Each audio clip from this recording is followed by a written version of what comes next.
তোমরা অলরেডি জানো এইচএসসি 24-এর যে পোস্টপন্ড এক্সামগুলো ছিল সেগুলো কিন্তু ক্যান্সেলড হয়ে গেছে, অর্থাৎ এইচএসসি বাতিল হয়ে গেছে। রাইট নাও এইচএসসি নিয়ে আমাদের কি করা উচিত ছিল, কি করা উচিত ছিল না, এই সিদ্ধান্ত তোমাদের জন্য কতটা ভালো হলো, কতটা খারাপ হলো, আমার মনে হয় এটা আর বিশ্লেষণ করার সময় আমাদের হাতে নাই। Right now we have to focus what's next. তোমরাই আমাকে বলো, এইচএসসি পরে আমাদের আসলে অবভিয়াসলি অ্যাডমিশনে ফোকাস করা উচিত, রাইট?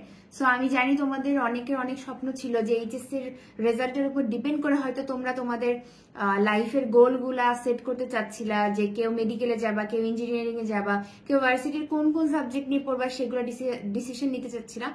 সো যেহেতু ওটা হয় নাই, সো একটু প্রেডিক্ট করে আমাদের নিতে হবে। আরেকটা কথা এখানে বলে রাখা ভালো যে তোমরা অলরেডি দেখতেছো যে বিভিন্ন অনলাইন, আমরা দেখছি অনলাইন পেজে বা যারা অনলাইনে পড়ান তারা কিন্তু অলরেডি কথা বলতেছেন যে এইচএসসি রেজাল্টগুলা কিভাবে হয়তো ক্যালকুলেট করা হতে পারে, সবই সম্ভাব্য ডেফিনেটলি, বা নিউজ পোর্টালেও আমরা দেখতেছি, কোনোটা আসলে অবভিয়াস কিছু না। সো বেশি খুশি হওয়া, বেশি ভেঙে পড়া বা খুব বেশি ওয়ারিড হয়ে না গিয়ে আমার মনে হয় আমরা একটু নেক্সট যেটা আছে সেটার দিকে ফোকাস করি। সো একটু বলে রাখি, তুমি যে অ্যাডমিশনই দাও না কেন, আমার ভিডিওটা যারাই দেখতেছো, যে অ্যাডমিশনই দাও না কেন, তোমার প্রথম কাজ হবে পড়াশোনার ট্র্যাকে ফিরে আসা, নাম্বার ওয়ান থিং। তারপর তুমি যখন একটু স্টেবল হবা, পড়াশোনার ট্র্যাকে ফিরে আসবা, এরপর ইউ হ্যাভ টু ডিসাইড যে তুমি আসলেই কোন অ্যাডমিশনটা দিতে চাও। ঠিক আছে, কোথায় পড়তে চাও, কোন অ্যাডমিশন দিতে চাও, এটা number two. Number one priority এটা না। নাম্বার ওয়ান প্রায়োরিটি হলো বর্তমানে আমরা অনেক ডিস্ট্রাক্টেড হয়ে আছি, রাইট? আমরা প্রায় আজকে মোটামুটি 1.5 মাসের বেশি সময় আমরা কিন্তু ফোনে এত বেশি স্ক্রল করতেছি, আমরা ফোনের সব মিডিয়া এত বেশি কনজিউম করতেছি, আমরা কিন্তু আসলে হুট করে চাইলেই এখন একটা ভালো ডিসিশনও হয়তো নিতে পারবো না, মাথা ঠান্ডা করে ডিসিশন নিতে পারবো না। আমরা অনেক বেশি ইম্পালসিভ হয়ে গেছি, আমরা ফেসবুকে যে কোনো পোস্ট দেখে হয়তো শেয়ার করে দিচ্ছি, রিয়াক্ট করতেছি, টেনশন করা শুরু করতেছি, প্যানিক করা শুরু করতেছি। সো মানে সবার মানসিক স্বাস্থ্যের যে কতটা অবনতি হয়েছে রিসেন্ট টাইমসে, এটা কিন্তু আমরা বুঝতে পারি, রাইট?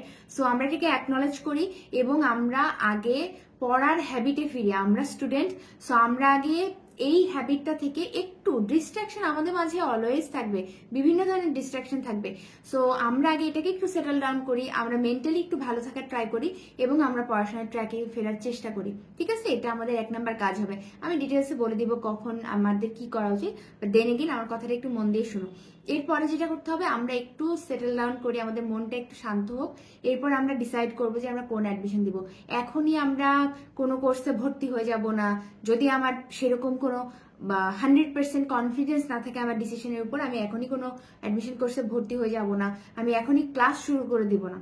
ঠিক আছে, আমি আগে নিজের মেন্টাল হেলথকে একটু ইমপ্রুভ করব। আমি জানি, বিশ্বাস করো, তোমরা এখন ক্লাস করা শুরু করলেও তোমরা ফোকাস রাখতে পারবে না, এই জন্য আমিই বলতেছি। ঠিক আছে, আমার নিজেরও অ্যাডমিশন কোর্স আছে, স্টিল আমি বলতেছি টেক ইউর টাইম। প্রথমে আগে মেন্টাল হেলথে নজর দিতে হবে আমাদের, তাছাড়া আমরা কখনোই পড়াশোনায় ফোকাস করতে পারবো না, আমরা হতাশ হয়ে যাবো অল্প একটু পড়তে বসলে। ওকে, সো ওয়ান্স আমরা আমাদের মেন্টাল হেলথ মোটামুটি একটু স্টেবল করছি, সেটেল ডাউন হয়েছি আমরা নিজেদের মধ্যে, এরপর আমরা ডিসিশন নিই যে আমরা কোন দিকে যাব। ওকে, এখানে অনেক বড় একটা ভাইটাল জিনিস আছে বলার, সেটা হলো হয় তুমি ইঞ্জিনিয়ারিং এর দিকে যাও অথবা মেডিকেলের দিকে যাও। প্লিজ তোমরা দুইটা প্রিপারেশন একসাথে নিও না, এটা তোমাদের নিজেদের জন্য সুইসাইডাল একটা ডিসিশন। ঠিক আছে, আমার সাথে আমার ফ্রেন্ড যারা এরকম প্রিপারেশন নিছে তারা কিন্তু কেউই না সরকারি মেডিকেলে চান্স পাইছে, না ইঞ্জিনিয়ারিং এ ভালো কোথাও চান্স পাইছে।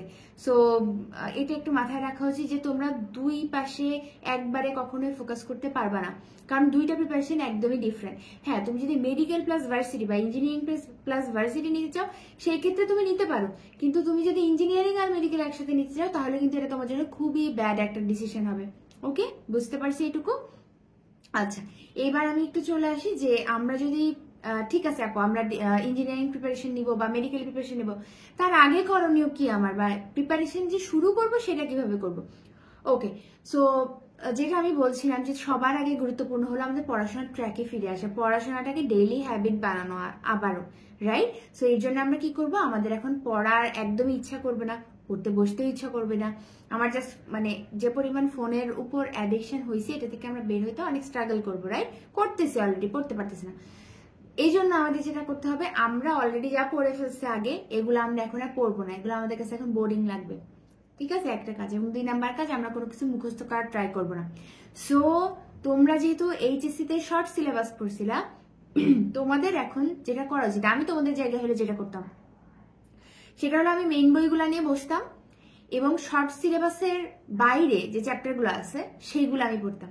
শর্ট সিলেবাসের বাইরে চ্যাপ্টারগুলো আমি কখনোই মুখস্থ করার চেষ্টা করতাম না, আমি A to Z রিডিং পড়ে যাইতাম। জাস্ট আমি একটা গল্পের বই পড়তেছি এই হিসাবে আমি একটু রিডিং পড়ে যাইতাম, বুঝতে পারছি? তাহলে আমি শর্ট সিলেবাসের, আমি যে অ্যাডমিশন প্রিপারেশনই নেই না কেন, আমি শর্ট সিলেবাসের চ্যাপ্টারগুলো বই খুলবো এবং বই খুলে A to Z রিডিং পড়বো, জাস্ট রিডিং, মুখস্থ করার কোনো চেষ্টা করবো না। এবং after I have got this habit যে আমি না আসলে পড়তে পারতেছি, আমি কি করব, আমি পড়াশোনার একটা টাইম সেট করব। ধরো প্রথম দিন আমি 5 মিনিট পড়তে বসছি, 5 মিনিটের পর আমি ফোকাস করতে পারতেছি না। নেক্সট দিন আমি 10 মিনিট পড়তেছি, তারপর দিন আমি 15 মিনিটস পড়তেছি। জাস্ট নিজেকে একটু পড়ার টেবিলে বসাও, কেমন, নিজে একটু পড়ার টেবিলে বসাও এবং তারপরে পড়ার টাইমটাকে আস্তে আস্তে ইনক্রিজ করো। That's it. হ্যাঁ, এটা করতে হবে।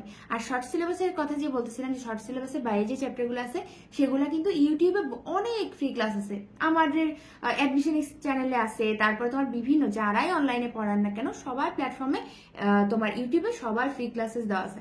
সো আগে বায়োলজি দিয়ে শুরু করো বা তোমার যে সাবজেক্ট ভালো লাগে সেইটা দিয়ে শুরু করো। তুমি আগে নিজে রিডিং পড়ো, আগেই ক্লাস দেখতে চলে যায় না, আগে নিজে রিডিং পড়ো। বই পড়ার অভ্যাসটা কত যে গুরুত্বপূর্ণ এটা আসলে বুঝতে পারবা। ওকে, সো এটা আমরা করে ফেলছি।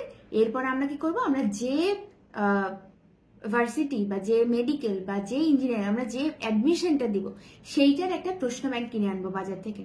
ঠিক আছে, একটা প্রশ্ন ব্যাংক কিনে আনবো, কিনে এনে আমরা প্রশ্ন ব্যাংকে প্রশ্নের প্যাটার্ন গুলা দেখবো। তুমি যেই চ্যাপ্টারটা সব থেকে ভালো পারো বা যেই চ্যাপ্টারটা সব থেকে ভালো করে পড়ছিলে এইচএসসি তে, সেই চ্যাপ্টারের উপর প্রশ্ন ব্যাংকে খুলে দেখো যে কি ধরনের প্রশ্ন আসে। তোমার ইঞ্জিনিয়ারিং এ কি ধরনের প্রশ্ন আসে, তুমি যদি ইঞ্জিনিয়ারিং অ্যাসপিরেন্ট হও, তুমি যদি মেডিকেলে পড়তে চাও তাহলে মেডিকেলে দেখো কি ধরনের প্রশ্ন আসে, ভার্সিটিতে কি ধরনের প্রশ্ন আসে আগে দেখো। ঠিক আছে, এই প্রশ্নের প্যাটার্নগুলোর সাথে তুমি পরিচিত হতে থাকো। এরপরে যখন অ্যাডমিশন ক্লাসগুলো শুরু হবে তখন তুমি আস্তে আস্তে বুঝতে পারবে যে তোমার পড়া উচিত কোনটা। যেই এক্সট্রা টাইমটুকু পাচ্ছ সেটা নিজেকে ব্লেসিং হিসেবে একটু কাউন্ট করতে শিখো। আমি জানি এই মুহূর্তে তোমাদের অনেক বেশি কষ্ট হচ্ছে, কারণ অনেকেই এটা ইনজাস্টিস ফিল করতেছো। এগেইন আমি এই ডিসকাশনে যাব না, but we have to accept, আমাদের এছাড়া আর কিছু বর্তমানে করার নাই, আমাদেরকে অ্যাকসেপ্ট করে মুভ অন করতে হবে সামনে। কেমন, আমরা এতটুকু করবো। আপাতত আমরা পড়াশোনাটাকে ডেইলি হ্যাবিট বানাবো এবং আমাদের ডিস্ট্রাকশন কমানোর জন্য আমরা মেডিটেশন করতে পারি। আমরা নিয়মিত আমরা যারা মুসলিম আছো আমরা কিন্তু বলতেই পারি যে তোমরা 5 ওয়াক্ত নামাজ পড়তে পারো। তোমরা যে যে ধর্মের অনুসারী আছো সবাই সেই ধর্ম অনুযায়ী প্রার্থনা করো। অবশ্যই মেডিটেশন কিন্তু অনেক বড় একটা হেল্প। তোমরা একটু মনটাকে রিফ্রেশ করার জন্য বাইরে একটু হেঁটে আসতে পারো। হ্যাঁ, কিন্তু বর্তমানে ডিভাইস কনজিউম করা একটু কমাও, অনেক হয়েছে, অনেক মোবাইল ইউজ করে ফেলছো, একটু সিরিয়াস হও, একটু নিজের মধ্যে এই হ্যাবিটগুলো বিল্ড করার ট্রাই করো। এটা আমার প্রতি এটা আমার থেকে তোমাদের প্রতি রিকোয়েস্ট থাকবে। অ্যান্ড যে কোনো হেল্পের জন্য আমি আসি, বাট প্লিজ একজন আরেকজনকে দোষারোপ করো না, এটা হইলে ওটা হইতো, এটা হইলে ওটা হইতো। হ্যাঁ, আজকে এরকম লাগতেছে, বাট কালকে থেকে দেখবা একটা ফ্রেশ ঘুম দেওয়ার পরে দেখবা মনে হবে যে আচ্ছা ঠিক আছে এখন কি করা যাবে, let's move on, right? So আমরা এতটুকুই করব। আমরা আগে মেন্টাল হেলথের উপর নজর দিব, এরপরে আমরা পড়াশোনাটাকে ডেইলি হ্যাবিট বানাবো এবং তারপরে আমরা কি করব বলতো, আমরা শর্ট সিলেবাসের চ্যাপ্টারগুলো আস্তে আস্তে পড়া শুরু করব। এবং অবশ্যই যেই ভর্তি পরীক্ষা দিতে যায় সেটা প্রশ্ন ব্যাংক নিয়ে আমরা বসে পড়বো। ঠিক আছে, সো যতদিন না পর্যন্ত এইচএসসি রেজাল্ট কিভাবে হবে, তোমার রেজাল্ট কি তুমি এটা প্রেডিক্ট করতে পারতেছো, তোমার যেখানে যেখানে ল্যাকিংস সেগুলো নিয়ে কাজ করো। যেই অ্যাডমিশনই দাও মূল বই তোমার লাগবে। সো তুমি অলরেডি জানো মূল বই কি, যদি না জেনে থাকো এই ভিডিওর কমেন্টে আমি একটা লিঙ্ক দিয়ে দিব যে মেডিকেলের জন্য তোমার কি কি মূল বই লাগবে, সেইগুলো তুমি কালেক্ট করো, সেইগুলো তুমি পড়া শুরু করে দাও। বুঝতে পারছো আমার কথা? প্লিজ গাইজ, তোমরা এখন এত হতাশ হও না, ভেঙে পড়ো না, এখনো সামনে যে সুযোগটা আছে সেটা কাজে লাগাও। সো সবাই ভালো থাকো, আর যে কোনো প্রশ্ন আমাকে এই কমেন্টে জানাতে পারো। Thank you.